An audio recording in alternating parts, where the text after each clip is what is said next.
বৌমা, জি আম্মা। 2 দিন পরেই তো ঈদ, তোমার ঈদের প্ল্যানিং কি?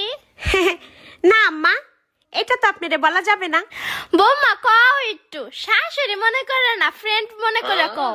বিশ্বাস করো আমি কিছুই মনে করতাম না। সত্য কইতাছেন কিন্তু আম্মা, কিছুই মনে করবেন না তো। আরে না বৌমা, কও তুমি।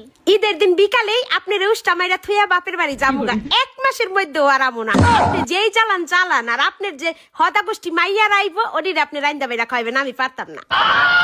আম্মা, এবার আপনার প্ল্যানিং কি? আপনিও কইয়া ফেলান।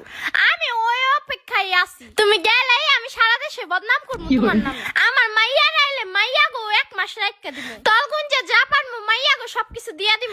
আর আমার পোলাই আমারে ফোন দিলে তোমার নামে এমন বদনাম করবো, তোমার লগে জানি খালি আমার পোলাই 1 মাস ঝগড়াই করে।